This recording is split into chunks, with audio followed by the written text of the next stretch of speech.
이번 우리 설 연휴가 굉장히 길었죠. 누군가 이런 글을 올렸습니다. 이번 설 연휴 요약. 1일차 누워있음, 2일차 누워있음, 3일차 누워있음, 4일차 누워있음, 5일차 누워있음, 6일차 아쉬워하며 누워있음. 근데 여러분 어떻게 생각하십니까? 누워서 아무것도 안 하고 그냥 있는다라는 게 정말로 쉬는 게 맞는 것입니까? 근데 이렇게 쉬고서 우리가 연휴 지나면 오히려 더 피곤하게 느껴지는 것은 왜일까요? 이번 연휴 지나고 많은 신문의 기사들이 이런 게 났습니다. 내일 출근이라니 직장인 괴롭히는 명절 후유증. 출근보다 지구 멸망이 더 낫다는 직장인 연휴 후유증 극복법. 과연 쉰다라는 게 뭘 의미할까? 우리가 정말 쉰다라는 것을 알고 살아갈까요? 쉰다는 게 도대체 뭐라고 정의할 수 있습니까? 많은 사람들이 며칠 휴가 가서 푹 쉰다라고 하지만 푹 쉬고서 결국 가만히 보면 다시 더 열심히 달리기 위해 신발끈을 묶는 시간, 그런 시간이 쉼이라고 생각할 때가 참 많다라는 거죠. 우리는 우리 앞에 닥쳐오는 문제들과 위기들, 또 내가 가지고 있는 어떤 행복과 성공이라는 삶의 목표를 위해서 이 달릴 줄은 잘 알지만 쉼이라는 게 과연 무엇인지에 대해서는 잘 모르고 사는 것 같아요. 마음속으로는 쉼이라는 것을 원하지만 정작 쉼이 뭔지에 대해서는 잘 모른다라는 이 역설이 존재한다라는 거죠. 한 이야기를 소개합니다. 고목나무 구멍에 다람쥐 가족이 살고 있었습니다. 그들은 가난했지만 참 행복했죠. 어느 날 남편 다람쥐가 아내 다람쥐에게 말했습니다. 여보, 숲속의 다른 동물들에 비해서 우리 너무 가난하지. 이제 우리 가족의 행복을 위해 내가 열심히 일할게. 그 뒤로 아빠 다람쥐는 해가 뜨기도 전에 숲에 들어가 과일과 열매를 모으고 밤늦게 지친 몸으로 귀가했습니다. 그렇게 해서 다람쥐 가족은 그 숲에서 가장 큰 부자가 됐죠. 집도 좋은 곳으로 옮겼습니다. 그런데 문제가 생겼습니다. 어느 날 새벽에 남편 다람쥐가 집에 돌아왔을 때 아내 다람쥐가 하소연을 했습니다. 여보, 너무 외로워요. 애들도 그래요. 당신 우리를 사랑해요. 당신의 사랑을 느낄 수가 없어요. 그때 남편 다람쥐가 불같이 화를 냈습니다. 여보, 무슨 소리야? 내가 당신과 아이들을 사랑하지 않는다니. 내가 누구 때문에 이 고생을 하는데 당신과 아이들을 위해서잖아. 그 소리를 듣고 아기 다람쥐들이 잠에서 깼습니다. 오랜만에 아빠의 얼굴을 보고 제일 큰 형이 동생들한테 이렇게 말했습니다. 얘들아, 잘 봐. 저분이 우리 아빠야. 저분이 굉장히 열심히 일을 해. 우리가 가진 거 다 저분이 사주신 거야. 그 이야기를 듣고 막내 다람쥐가 이렇게 말했습니다. 형, 그럼 저분한테 화내지 말고 상냥한 우리 아빠를 좀 사달라고 하자. 이게 이야기 한편에 우리의 삶의 모습이 잘 반영되어 있죠. 행복한 가정을 위해서 다들 애쓰고 열심히 살지만 정작 서로 행복하지는 않은 거죠. 우리가 열심히 살고 달리는 것에는 익숙하지만 이 쉰다라는 것에 대해서, 멈춘다라는 것에 대해서, 내가 잘 달리고 있는가에 대해서 생각해 보는 것에 대해서는 익숙치가 않습니다. 그냥 버티고 살아가고 사라지는 거죠. 왜 그럴까 보면 멈춘다. 이런 뭔가 넘어질 것 같고요. 내가 일에 대해서 손을 놓는 순간에 뭔가 내 인생의 궤도에서 이탈할 것 같은 불안감과 두려움이 있기 때문이죠. 우리가 쉬지 못하는 이유 중에 가장 큰 것 하나가 이 불안 때문이래요. 내가 약하고 내가 또 부족하고 그럴 수도 있지라는 걸 받아들이지 못하기 때문에 어떻게든 발버둥 친다라는 거죠. 어느 신학자가 이런 글을 썼습니다. 어떻게 우리의 마음이 대체 가능한가? 나는 우리의 두려움과 걱정과 염려 이면에 대개 자기를 의존하는 마음이 있다라고 확신한다. 우리 마음이 쉬지 못하는 가장 큰 이유 중에 하나는 자신의 약함을 받아들이지 못해서다. 나는 내가 혼란스러운 게 싫어. 나는 내가 지혜롭지 못한 게 싫어. 나는 내가 약한 게 싫어. 나는 내가 통제할 수 없는 무언가가 생긴다는 게 싫어. 나는 내가 다룰 준비가 안 돼 있다는 게 있는 게 정말 싫어. 나는 내가 두려워한다는 게 싫고 나는 내가 할 수 없다는 게 싫어. 그렇다. 나는 독립적으로 살 수 있을 만큼 강하고 지혜롭고 능력 있기를 원한다. 그래서 그렇지 않을 때는 내 마음이 편하게 쉴 수가 없다. 그렇죠. 자꾸만 비교도 하고 질투도 나고 이렇게 하면 뒤처질 것 같기도 하고 내가 약하고 못나고 이런 것들을 내가 견딜 수가 없으니까 쉴 수가 없죠. 물론 이것이 모든 쉬지 못하는 이유에 다라고 말할 수는 없습니다. 우리가 가진 책임감 때문에라도 쉬지 못하죠. 내가 가장이고 아내고 남편이고 또 부모고 그 책임감 때문에 또 쉬지 못할 때도 많습니다. 그리고 또 남들만큼 나도 좀 폼나게 살고 인정도 받고 그런 싶은 마음에 쉬지 못하기도 하죠. 어쨌든 간에 우리는 쉬고 멈춘다라는 것에 익숙하지가 않습니다. 그래서 끊임없이 달리고 스물얼떡거리면서 잡히지 않을 듯한 그 잡을 것 같지만 잡히지 않은 바람을 뒤쫓고 살죠. 그러면서 이렇게 달리면 내가 쉬지 않으면 언젠가 좋은 때가 꼭 올 거야. 이렇게 혼자 되뇌이면서 달립니다. 근데 과연 그때가 올까요? 사실 우리가 알지 않습니까? 우리 인생은 문제의 연속이라는 거. 하나가 해결되면 또 다른 문제가 등장하는 게 인생이에요. 아까 다람쥐 그렇지 않습니까? 행복하게 살다가 우리가 돈 좀 있어야 되겠다. 너무 가난하지 않냐? 열심히 사니까. 그 다음에 또 다른 문제가 등장하는 거 아니에요? 그러니까 우리가 언제쯤 되면 모든 게 편안해지고 쉴 수 있겠지. 그렇게 믿는다라는 게 얼마나 추상적인가라는 것입니다. 왜냐하면 우리 인생에서 쉼이라는 거 정말 내 능력으로 창조할 수 있을까? 한번 생각해 볼 필요가 있어요. 우리가 느낀 행복이라는 게 정말 오래가는 것인가? 우리가 만들어낸 행복이라는 게 굉장히 잠깐이고 찰나일 때가 많습니다. 어떤 사람이 친구에게서 고급스러운 가운을 하나 선물 받았대요. 그 가운을 딱 입으니까 갑자기 집에 있는 모든 가구들이 다 낡아 보이더라는 거예요. 순식간에.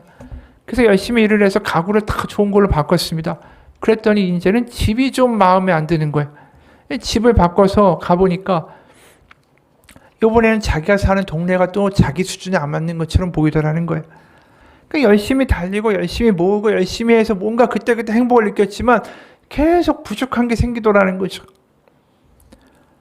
여러분 도대체 언제 쉴 수 있을까? 쉼이라는 게 도대체 뭘까? 안식이라는 게 뭘까? 무엇이 쉬는 거고 무엇이 안식이고 무엇이 복될 삶일까 생각해 봐야 되지 않겠습니까? 그저 눈앞에 있는 거 그냥 달리고 멈출 수 없는 불행한 인생이 아니라 오늘 본문에 보면 우리가 안식, 쉼이라는 말이 나와요. 그래서 오늘 본문을 보면서 도대체 성경에서 말하는 쉼이란, 안식이란 무엇을 이야기하는가 한번 살펴보기 원합니다. 3, 4절 세 번역입니다. 그러나 그 말씀을 믿은 우리는 안식에 들어갈 것입니다. 그것은 내가 진노하여 맹세한 것과 같이 그들은 결코 내 안식에 들어오지 못할 것이다 하고 말씀하신 그대로입니다. 사실상 하나님께서 세상을 창조하시고 모든 일을 끝마치셨으므로 그때부터 안식이 있어 온 것입니다. 일곱째 날에 관해서는 어딘가에서 하나님께서 일곱째 되는 날에는 그 모든 일을 마치고 쉬셨다 하였고 또 이곳에서는 다시 그들은 결코 내 안식에 들어오지 못할 것이다 하셨습니다. 말이 복잡해서 무슨 말인가 할 수 있습니다. 하지만 우리가 여기서 눈에 띄는 대목 한 군데를 보게 되면 하나님께서 세상을 창조하시고 모든 일을 끝마치셨으므로 그때부터 안식이 있어 온 것입니다. 이렇게 이야기해요.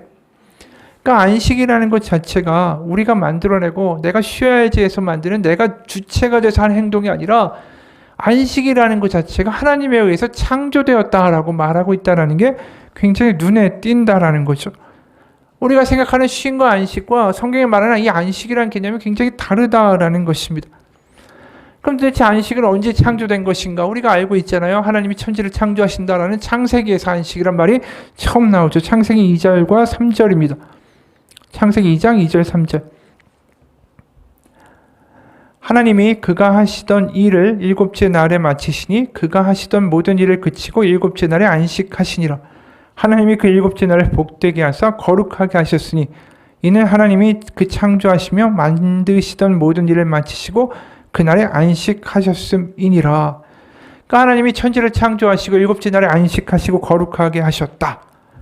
그러니까 그때 안식이라는 것이 처음 하나님에 의하여 만들어졌다.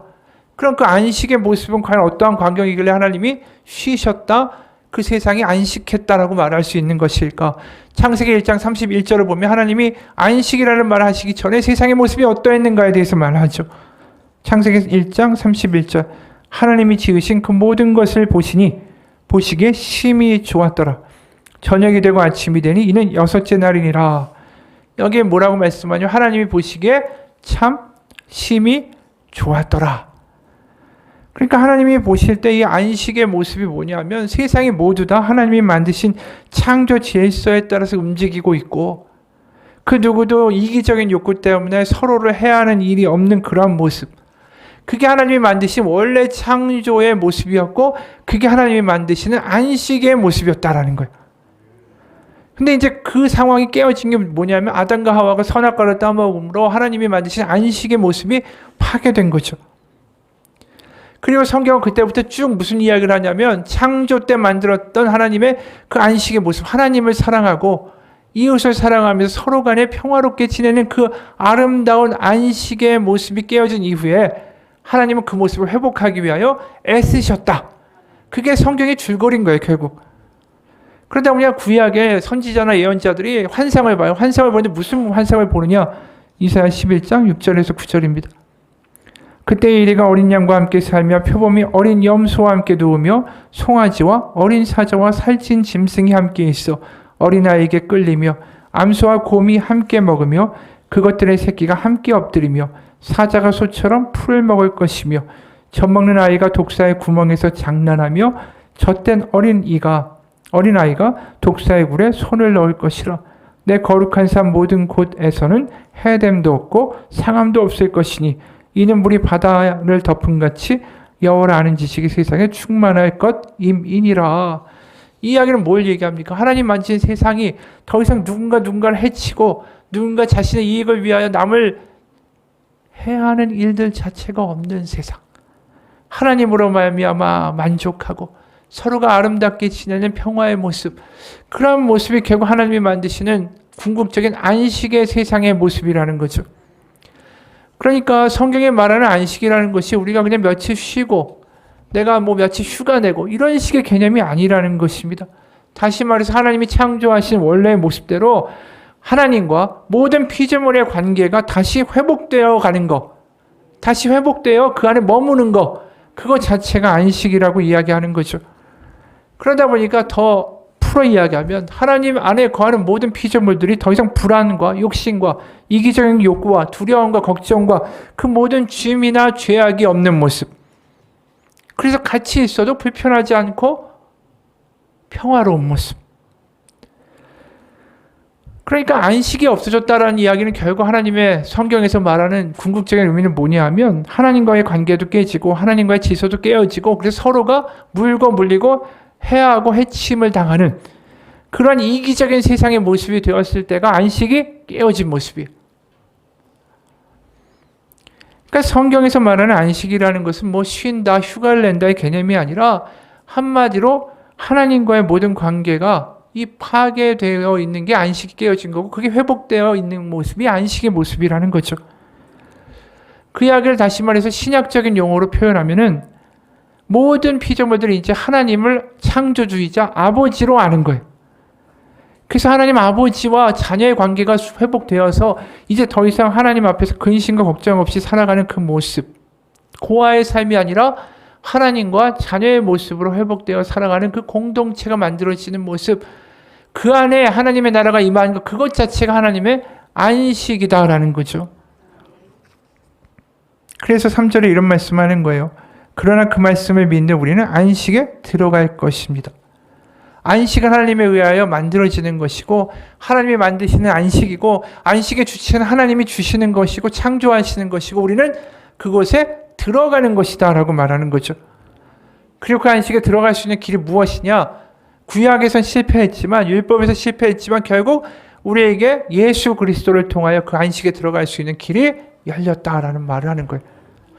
예수님의 십자가의 대속으로 말미암아 더 이상 죄의 종이 아니라 우리가 고아가 아니라 내가 세상에서 나의 인생과 미래에 대해서 책임져야 되는 그런 고아와 같은 투쟁의 인생이 아니라 아버지가 있는 자녀의 삶으로 들어가게 되었다. 그게 우리를 안식으로 초대하셨다는 뜻이에요. 여러분 그렇기 때문에 구약이 안식을 잃어버렸다. 안식에 들어가기에 실패했다라고 오늘 본문에서 거듭돼서 말하는 이유입니다. 오늘 본문 3절 5절에서 이런 말씀이 반복되어 나와요. 내가 노하여 맹세한 바와 같이 그들이 내 안식에 들어오지 못하리라. 이 안식에 들어오지 못한다라고 하나님이 이렇게 매섭게 말씀하시는 대목은 바로 출애굽한 이스라엘 백성들을 가리켜서 하시는 말씀이에요. 시편 95편 11절을 그대로 인용한 것인데 이 내용이 결국 뭘 얘기하고 있냐면 이스라엘 백성들이 목이 곧아서, 그러니까 목이 곧다라는 표현이 뭐냐면 그게 구약에 굉장히 많이 나오잖아요. 특히 출애굽한 이스라엘 백성들이 목이 곧은 백성이다. 이렇게 하나님이 이스라엘 백성을 지칭하시죠. 그게 뭐냐면 목이 곧다라는 건 목에 힘을 준다는 뜻이에요. 그러니까 예를 들어서 소나 말이 아니면 또 뭐 양이든 목에다가 이제 줄을 꿰고서 끌잖아요, 주인이. 그러면 이렇게 순순히 따라오는 아이가 있는가 하면은 자기가 가고 싶은 그런 쪽으로 목에 힘을 주고 뻗팅기는 그러한 소나 말도 있다라는 거예요. 그러니까 목에 힘을 주고 지금 어떤 꼴이냐면 이스라엘 백성이 하나님이 그들의 목을 이렇게 잡아 끌고 안식으로 끌고 가려고 하는데 이들의 목에 힘을 주고 다른 방향으로 자꾸만 가려고 하는 거예요. 그러니까 이 이야기를 좀 더 쉽게 풀면 하나님이 다시 가나안에 하나님의 나라, 다시 말해 하나님을 사랑하고 서로 해함이 없는 아름다운 공동체를 그 가나안 땅에 만들고자 하여 그들을 끌고 가시는데 그들이 목에 힘을 주고 자꾸만 딴 방향으로 가려고 한다는 거죠. 그 방향이 뭐냐 하면 바로 그 옆에 있는 이웃 나라들의 방향. 그 약육강식의 세상, 우상 숭배하는 나라. 자신의 이익을 위하여 약자들을 얼마든지 죽이는, 물고 물리고 죽고 죽이는 그러한 세상으로 자꾸만 목이 간다라는 거예요. 그런 세상으로. 그렇기 때문에 하나님이 구약에서 이스라엘 백성 보고 너희들이 안식에 들어오지 않고 다른 곳으로 가고 우상 숭배를 하고 결국은 목이 곧은 백성이라고 말씀하시는 거죠. 그래서 구약에서 결국 처음부터 끝까지는 그런 이야기예요. 계속해서 하나님이 잡아 끄시는데 이들 하나님의 안식의 모습으로 가기는커녕 강구의 모습들, 우상 숭배의 모습들, 약육강식의 세상으로 자꾸만 그들을 이끌어가고 그들의 목에 힘을 주고 그쪽으로 가려고 했다라는 거죠. 그래서 9절에 그런즉 안식할 때가 하나님의 백성에게 남아있도다. 이야기는 뭐냐면 구약의 백성은 실패했지만 하나님은 안식을 다시 한번 우리 가운데 회복시키는 것을 포기하지 않으셨다. 그래서 그 때가 아직 남아있었도다. 그래서 결국 예수님이 이 땅에 오셨다. 이 이야기를 하는 것입니다. 여러분, 우리가 예수 그리스도를 통하여 뭘 알게 됩니까? 우리가 성령을 통해서 뭘 알게 됩니까? 성경은 오직 하나만 말해요. 우리가 하나님을 성령을 통하여 아빠, 아버지라고 부르게 되었다 라는 이야기를 하는 거죠. 여러분, 우리가 정말로 안식한다는 건 뭐냐 하면 우리가 더 이상 하나님 안에 있기 때문에 우리 가운데 어떤 불안과 두려움과 보복하는 마음과 원한과 그리고 안갚음의 마음들이 사라져가는 거예요. 하나님의 아들이고 하나님의 딸이기 때문에 남에게 손해볼 수도 있고 용서할 수도 있고 사랑할 수도 있는 여유가 있는 모습이 바로 이 안식에 들어간 사람들의 모습이라는 것입니다. 그래서 3절에 보면 이미 믿는 우리들은 저 안식에 들어가는 도다. 10절에 이미 그의 안식에 들어간 자는 하나님이 자기의 일을 쉬신과 같이 그도 자기의 일을 쉬느니라. 이렇게 확신 있게 이야기하는 이유가 뭐냐면 그 당시에 히브리서 공동체를 얼마나 많이 핍박하던 외부의 사람들이 있었어요. 그들이 핍박받고 힘들고 당하고 있지만 그럼에도 불구하고 그것에 대해서 분노하거나 원한 갖겠다고 하거나 억울하다 하거나 이런 말들을 하지 않는다라는 거죠. 왜요? 그들에게 안식이 있으니까. 여러분, 이런 안식이 우리 가운데도 경험될 수 있다라는 거예요. 그러니까 복음은 그냥 우리가 죽어서 천국 간다라는 정도가 아니라 우리가 이 땅에서 하나님의 자녀로 하나님과의 관계가 회복돼서 하나님의 풍성한 은혜와 함께 하심으로 말미암아 우리가 정말 어떻게 해야지 나를 보호할 수 있을까? 어떻게 해야지 내가 더 가지고 내가 더 뭔가 될 수 있을까에 대한 어떤 이기적인 마음들과 탐욕스러운 마음으로부터 우리가 자유로울 수 있다라는 거죠. 그럴 때 우리의 삶이 멈출 수 있는 거예요. 내가 약해도 우리 하나님이 강하신데 내가 부족해도 하나님이 채우실 텐데 내가 좀 연약해도 하나님이 날 강함되어 주실 텐데 여러분, 이럴 때 우리가 멈출 수 있는 거 아니겠어요? 그거 아니면 내가 다 머릿속으로 계산하고 수를 따져보고 이거 해야 되는데 이거 안 되면 안 되는데 마음 조급하고 얼마나 머릿속에서 생각과 번뇌가 많겠어요. 어느 분의 이야기를 소개합니다. 예전에 내 삶의 속도는 도저히 감당할 수가 없는 수준이었다. 하루는 우리 딸을 목욕시키다가 딸이 장난감에 목욕하는 도중에 한눈을 파니까 나는 참지 못하고 재촉을 했다. 야, 이런 시간이 없어. 빨리 해야 돼. 딸은 이해할 수 없다는 눈으로 나를 바라봤다. 아빠 왜 시간이 없어요? 왜 서둘러야 돼요? 막상 딸이 이렇게 말하니까 내가 할 말이 떠오르질 않았다. 빨리빨리라는 이 속도에 너무 익숙해져서 나도 모르게 딸에게도 이 똑같은 속도를 전염시키려고 했던 것이다. 그렇게 쉼없이 달리던 어두운 터널에서 내가 좀 빠져나와야 되지 않는가? 나 왜 이렇게 빨리빨리라고만 살아갈까라고 발버둥 치고 있을 때 한 친구가 이렇게 말했다. 자네 속도는 감당할 수 있는 수준을 넘어섰어. 너무 성격이 급하고 너무 빨라. 사실 당시 나는 우울증에 빠져 있었고 나한테 그런 지적하는 말은 오히려 나에게 분노를 일으킬 뿐이었다. 솔직히 나는 나의 속도를 조정하고 싶지 않았다. 변하고 싶지 않았다. 내가 아니라 나 외에 다른 사람이 빨리 변해야 된다라고 나는 생각했다. 지독히 바쁘던 시절에 쉼이라는 말이 그렇게 듣기가 싫었다. 쉰다라는 건 게으름을 의미했기 때문이었다. 그러던 마침내 상담가가 나에게 이렇게까지 말했다. 성경은 일하지 않는 사람을 게으르다라고 말하지만 쉬지 않는 사람에게 대해서는 불순종이라는 표현을 씁니다. 이거 대단히 놀라운 말이죠. 쉬지 않는 사람을 성경에서는 불순종이라고 부른다. 왜 그럴까요? 우리가 하나님이 나의 아버지시다. 내가 예수님을 통하여 그분의 자녀가 됐다. 그게 믿어져야 쉴 수 있는 거 아니겠어요? 그게 믿어지지 않으니까 쉴 수 없는 거죠. 그러니까 내가 하나님의 자녀가 되었다는 게 믿어지지 않기 때문에 쉴 수 없는 것이고 그것은 궁극적으로 하나님의 은혜에 대한 불순종이다라고 말하는 거예요. 여러분 우리도 알아요. 나를 의지할 때 내 마음에서 쉼과 안식은 절대로 있을 수가 없습니다. 잠깐 한두 시간 쉴 수 있겠죠. 그 다음에는 또 머리가 얼마나 빨리 돌아가야 되는지 우리는 오해합니다. 내 능력이 크면 클수록 내가 돈이 많으면 많을수록 이제 그때 되면 내가 쉴 수 있고 안식할 수 있겠지. 그런데 그게 아니에요. 그 다음 단계 가면 또 다른 근심거리와 일할 거리가 눈앞에 등장합니다. 그 누구도 흔들 수 없는 마음의 쉼은 내가 하나님 안에 있고 하나님이 나와 함께 있다는 것이 우리 가운데 믿어질 때만 가능한 거죠. 내가 약할 때 하나님이 강하십니다. 내가 혼란스러울 때 하나님은 빛이 되어주십니다. 내가 너무 지쳐서 아무것도 못할 때 하나님은 일하십니다. 내가 어리석을 때 하나님은 지혜로우십니다. 내가 패배할 때 하나님은 승리하십니다. 아무도 하나님의 뜻과 계획을 바꿀 수 없습니다.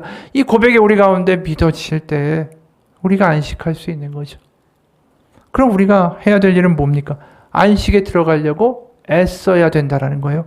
그게 11절 말씀이에요.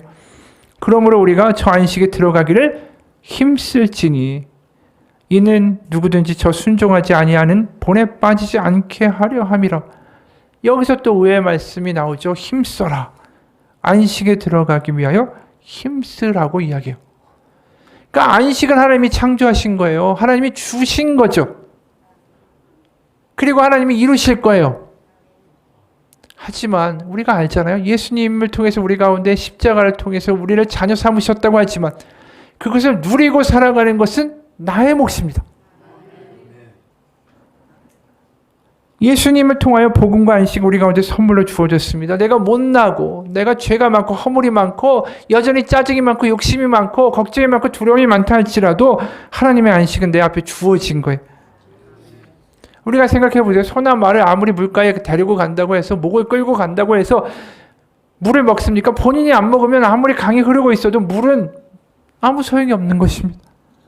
예수님은 똑같은 말씀하세요. 마태복음 11장 28, 30절 우리가 아는 유명한 구절입니다. 수고하고 무거운 짐진 자들아 다 내게로 오라. 내가 너희를 쉬게 하리라. 또 안식에 대한 이야기를 하세요.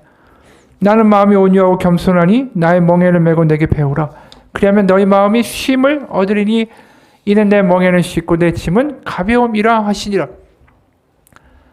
여기에 그냥 내가 너희를 쉬게 하리라 이렇게만 말씀하신 게 아니에요. 두 가지 조건이 따라 붙죠. 나에게 오라고 하셨어요. 지금 무겁고 짐진 자들아 내가 너희를 쉬게 하리라가 아니라 다 내게로 와라. 우리 행동이 필요한 거죠. 그리고 또 뭘 얘기하시죠? 나의 멍에를 메고 내게 배우라. 그리하면 마음의 쉼을 얻으리니. 그러니까 우리의 어떤 행동이 여기에 관여된다라는 말씀을 하고 계신 거예요. 오늘도 안식에 들어가기 힘쓰라고 하시잖아요.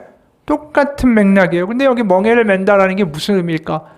멍에를 맨다라는 말 자체가 우리한테 부정적으로 들리는 말이긴 사실입니다. 그런데 고대 이스라엘에서 밭을 갈 때 보면은 이 소 두 마리가 있습니다. 소 두 마리가 있으면 그 두 마리가 다 똑같은 크기의 소가 아니에요. 소 하나는 크고 다른 소 하나는 작습니다. 그래서 그 소 두 마리에다가 멍에를 올려놔요. 그러면은 어떻게 되겠습니까? 멍에가 주로 큰 소에게 무게가 하고 작은 소에게는 무게가 거의 실리지가 않습니다. 그러면서 두 마리가 같이 밭을 갈게 돼요. 그럴 때 어떤 일이 벌어지냐면 작은 소는 그냥 큰 소 곁에 가까이 붙어서 가는 것만 배우는 거예요. 뭘 배우는 거죠? 아, 밭은 이렇게 가는 거구나. 그러면서 둘이 같이 가는 모습을 보고 예수님이 하신 이야기예요. 결국 뭐냐면 큰 멍에는 누가 지겠냐면 예수님이 지시겠다라는 거예요.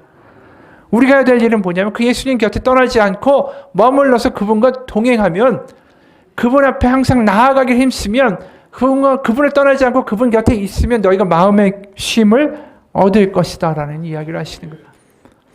여러분, 안식은 주어진 것이고 안식을 누리는 것은 우리의 몫이라는 것입니다. 우리가 하나님을 바라봐야 되는 거죠.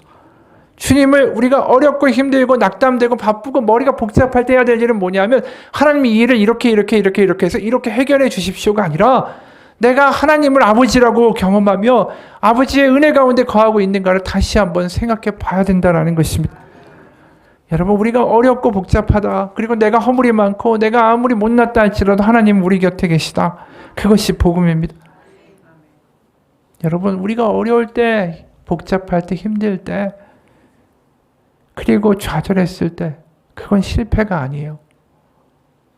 언제든지 그 실패는 하나님 안에서 복으로 바뀔 수 있기 때문이죠.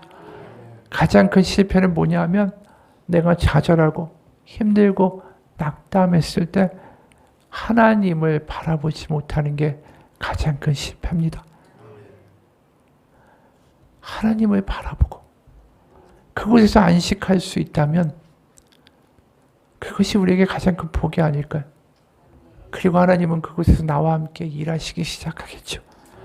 이탈리아의 제노아라는 곳이 있습니다. 여러 번 한 이야기예요. 거기에는 무게가 8톤이나 되는 거대한 예수님 동상이 하나 서 있습니다.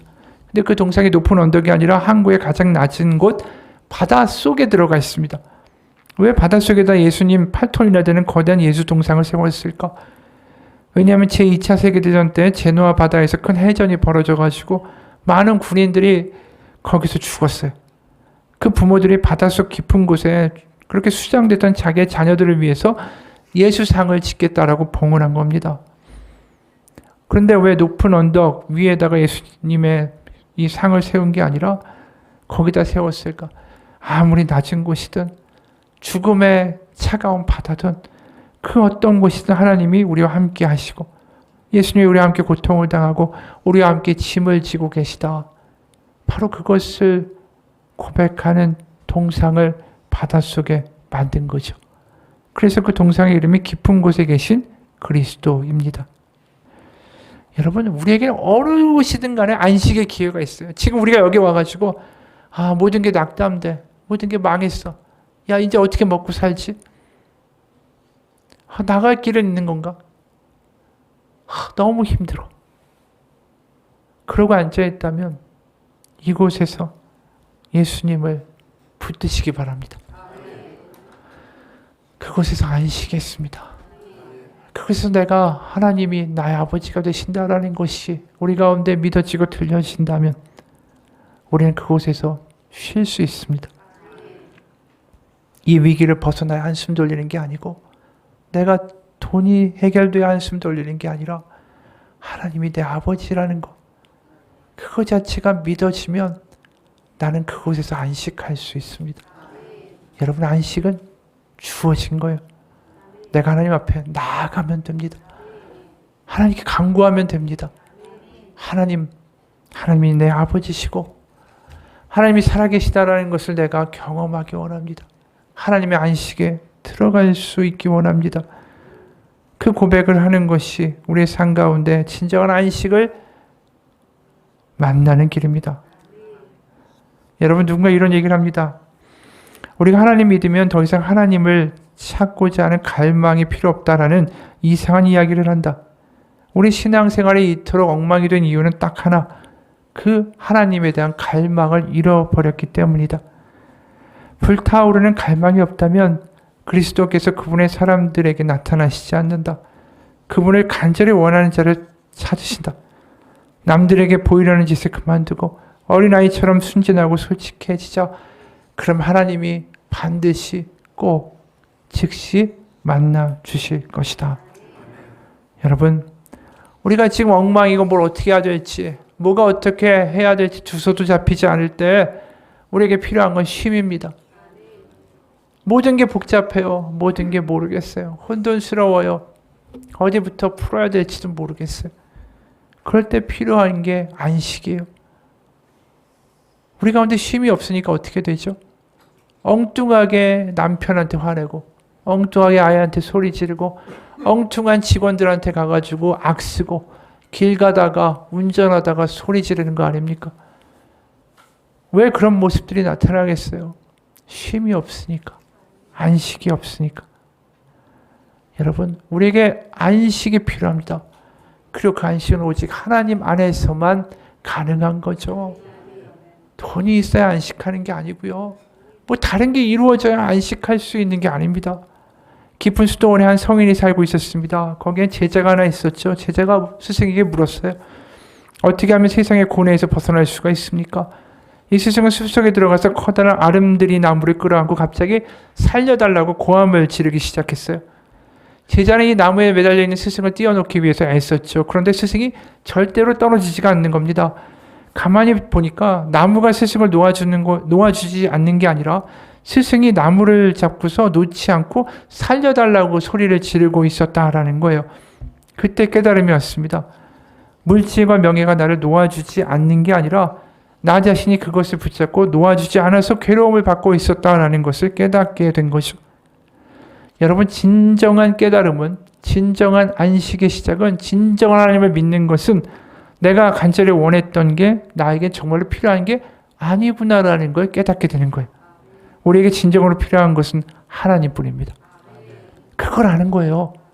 그걸 알면 믿음이 달라집니다. 그게 믿음의 전부예요. 나에게 필요한 건 정말 하나님뿐이었구나.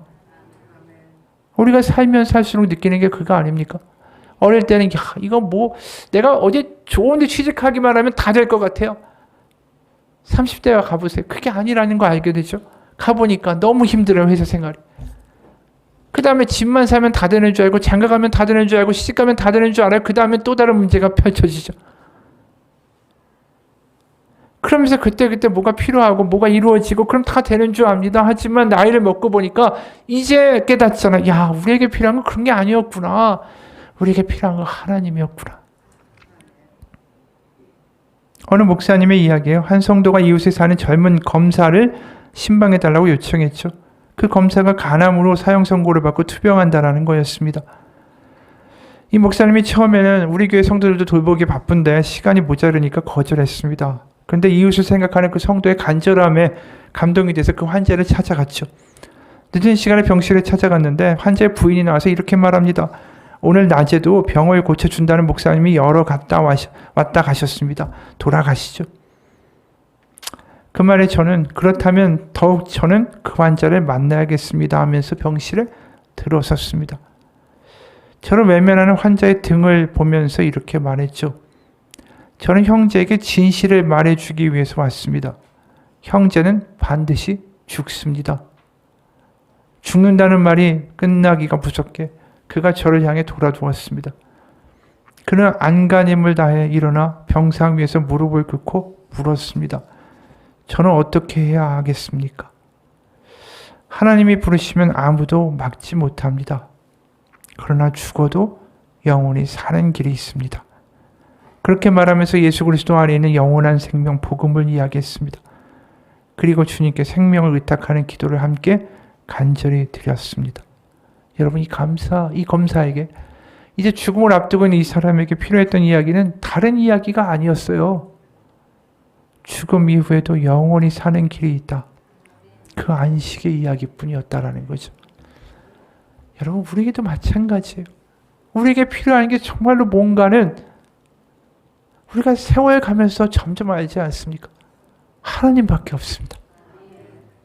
우리가 하나님 안에 머물고 하나님과 같이 살아가고 하나님 안에서 자녀로 살아가는 것, 그것만이 우리에게 안식을 줄 수 있고 그게 답이구나라는 것을.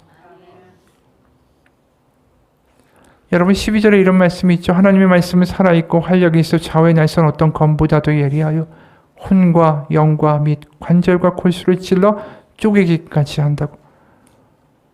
여러분, 하나님의 말씀이 우리 가운데 그렇게 들려지기를 소원합니다. 하나님의 음성이 우리 가운데 그렇게 들려지기를 소원합니다. 그곳에 안식이 임할 것입니다. 그곳에 쉼이 임하게 될 거예요. 그러면서 내 안에 있는 불안과 걱정과 질투와 의심과 원한과 이기적인 생각들과 염려들이 사라지면 우린 더 이상 누구를 미워하고 징어하고 누구를 비난할 필요가 없어집니다. 가만히 보면 내가 하나님 안에서 쉼이 시작되잖아요.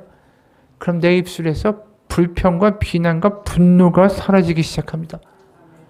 나의 쉼은 나의 쉼으로만 끝나지 않아요. 나의 안식은 다른 사람들에게 숨 쉴 공간을 만들어주기 시작합니다.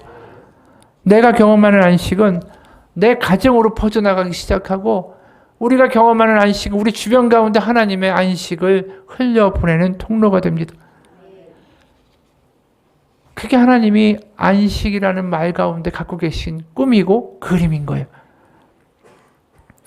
여러분, 우리에게 진짜 필요한 건 그러기 때문에 돈이 있고 뭐가 있고 다른 문제가 해결되고 더 큰 집을 갖고 더 아름다운 뭐가 이루어져서 우리의 가정이 안식으로 가는 게 아니라 우리의 가장 큰 관건은 내가 하나님 안에서 안식을 누리는 거야. 그러면서 나를 통해서 나의 배우자도 안식을 누리게 되고 그러면서 아이들도 안식 안에 거하면 우리가 어떤 집에 살던 어떤 환경 안에 처하든 간에 그곳에 하나님의 안식이 임할 것입니다. 어느 상담가의 경험담이에요. 결혼생활 35년 되는 한 60대 중반의 부부가 있었다. 이 부부는 세 자녀를 잘 키워서 출가시키고 둘만 살고 있었는데 둘이 얼마나 마음이 상했는지 이혼을 하기로 결정하고 자녀들에게 통보했는데 자녀들이 울면서 제발 이혼은 안 되니까 상담 받아보라고. 그래서 온 경우였다. 남편의 첫 이미지는 남성답고 호탕했고 목소리도 굵고 컸다. 아내는 곱상하고 조용한 스타일로 살짝 미소를 지으며 단정하게 앉아 있었다. 겉보기에는 누가 봐도 아주 다정한 부부처럼 보였고 그분들도 살면서 큰 갈등은 없었던 것 같다라고 말했다. 그러나 어디서부터 잘못했는지 모르겠지만 살면 살수록 서로에 대한 존중감이 사라지고 함께 있으면 자꾸 싸우게 되고 후회스럽고 억울하고 그런 감정만 남았다고 했다. 아내는 남편이 다른 사람들 앞에서는 날마다 호탕하게 술을 마시고 멋지게 행동하면서 정작 아내에게는 무관심한 모습이 정말 싫다라고 말했고 남편은 아내가 자기를 투명인간 취급해서 집에 들어오면 오히려 더 힘들어지기 때문에 가능하면 집에 있지 않고 밖으로 내도는 것이라고 말했다. 나는 다양한 동물 그림을 주고 부부에게 각자가 자기 가족 구성원의 이미지를 동물로 한번 표현해 보라고 시켰다. 아내는 조리 있게 참 대답을 잘했다. 근데 남편은 가족을 동물로 비유하면서 설명하는데 정작 자신은 빼놓는 거였다. 그래서 남편에게 물었다. 선생님이 가족 중에 어디에 계세요? 그러자 남편은 화들짝 놀라며 소리를 질렀다. 나요? 나 없어요. 없어. 왜요? 왜 선생님이 가족 안에 없어요? 선생님이 분명히 이 가족의 가장인데요. 선생님도 한번 자신을 표현해 보세요. 그렇게 권하니까 남편이 펑펑 울기 시작했다. 나는 지금까지 머슴처럼 일만 했어요. 아주 힘든 일이었지만 처자식 먹여 살리려고 일거리가 들어오면 한 번도 마다하지 않고 일했죠. 그런데 집에 들어오면 편안하게 쉴 수가 없었습니다. 집 어디에도 내가 편히 쉴 곳이 없었어요. 그러니까 나가서 친구들과 한잔할 수밖에 없었고 술에 취해 집에 들어오면 아내한테 큰 소리를 낼 수밖에 없었습니다. 그 말과 함께 그의 눈에서는 줄줄 눈물이 흘렀다. 어느 정도 시간이 흐른 남편한테 조심스럽게 그렇지만 자신을 한번 표현해 보세요 라고 다시 권했고 아내도 남편을 응원했다. 그러자 남편은 가족 제일 앞에 자신을 조심스럽게 표현한다며 어색하다고 말했다. 그동안 자기 자신에 대해서, 자기 존재에 대해서 생각해 본 적도 없고 그냥 허탈한 마음을 그냥 술이나 친구들 만나는 것으로 달랜 것 같다라고 말했다. 그리고 이렇게 덧붙였다. 나는 아내를 사랑했지만 아내가 나를 무시한다고 생각해서 더 화를 냈죠. 앞으로 화내지 않고 내 요구나 감정을 이야기하고 싶습니다. 사실 이 부부를 상담하면서 나는 아내한테 화가 나 있었다. 아내는 이른바 믿음이 신실한 권사였다. 그래서 이렇게 말했다. 권사님이 있는 예수님, 그 예수님 사랑 도대체 어디 있어요? 그동안 왜 남편을 한 번도 품어주지 못했습니까? 그러자 아내 권사님은 흐르던 눈물을 닦으며 말했다.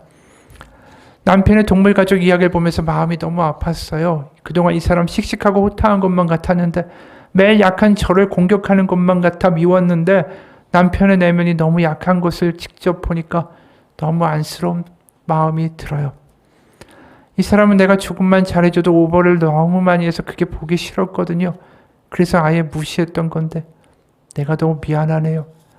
두 사람은 서로의 얼굴을 마주보며 사랑을 확인하고 의지하며 살기로 약속했다. 여러분, 이 부부의 문제가 어디서 왔다고 생각하십니까? 이 두 사람에게 서로를 담아줄 마음의 공간이 없었어요. 나도 헉헉거리는데 상대방에게 숨쉴 공간을 내줄 여유가 나한테 없는 거예요. 그러니까 비방하는 게 차라리 낫죠. 저 사람의 문제라고. 여러분, 사랑하고 품어줄 마음의 공간, 서로에게 쉼을 줄 수 있는 공간이 각자에게 없었습니다. 왜 그럴까요? 주님이 주신 안식을 경험하지 못했기 때문이죠. 부부가 다 열심히 살았지만 결국 불행하게 된 거예요. 여러분, 우리의 삶이, 우리 가정이 변할 수 있는 길은 하나입니다. 내가 하나님 안에서 안식을 경험하는 거. 내가 하나님 안에서 안식을 경험하고 내가 하나님 안에서 쉼을 경험할 때 상대방을 숨 쉴 수 있게 해주는 공간이 열리기 시작해요. 그게 남편을 살리고 아내를 살리고 아이들을 살리면서 온 가정이 하나님의 안식으로 들어가는 일입니다. 여러분, 그게 우리를 창조하신 하나님의 목적이고 그것이 우리의 공동체가 만들어진 이유입니다. 나에게 오라, 내 안식에 들어오라고 지금도 하나님은 우리를 향하여 손짓하고 계십니다. 그 안식에 들어가서 우리의 가정이 하나님의 안식을 경험할 수 있는 첫 걸음을 띄어내기를 축원합니다. 같이 기도하겠습니다. 하나님, 우리는 안식한다, 쉰다 하면 여행지에 가서, 휴가지에 가서 며칠간을 놀고 오는 거라고 생각합니다. 하지만 놀고 와도 똑같습니다. 여전히 꼴 보기 싫은 건 마찬가지고, 여전히 바쁜 건 마찬가지고, 여전히 악쓰고 있는 나의 모습을 발견할 때마다 그 행복과 휴식이라는 게 얼마나 찰나적인가, 그것을 다시 한번 경험하게 됩니다. 하나님, 저에게 안식이 필요합니다. 저에게 쉼이 필요합니다. 제 마음에 하나님이 나의 아버지 되시고, 하나님이 살아계시고, 하나님이 다 듣고 계시고, 하나님이 알고 계시다라는 믿음의 확신, 바로 그 감격이 나에게 필요합니다. 하나님, 예수님을 통하여 우리 가운데 열어주신 복음, 그 안식의 복음이 우리 가운데 쉼을 경험하게 하여 주옵소서. 우리의 마음에 쉼이 있어서, 안식이 있어서 다른 사람을 사랑하고 용서하고 품어줄 수 있는 마음의 공간이 창조되게 하여 주옵소서. 그래서 우리의 집안 가운데, 우리의 가정 가운데 서로를 품어줄 수 있는 마음, 바로 하나님의 안식이 경험되는 가정, 하나님의 안식이 경험되는 평화가 임하게 하여 주옵소서. 우리가 붙들 것은 하나님뿐입니다. 그 어떤 것으로도 우리에게 안식을 줄 수 없음을 이 시간 믿으며 고백하며 하나님을 갈망하며 나아갈 때 하나님, 우리 가운데 임하여 주옵소서. 말씀하여 주옵소서. 예수님 이름 받들어 기도합니다. 아멘.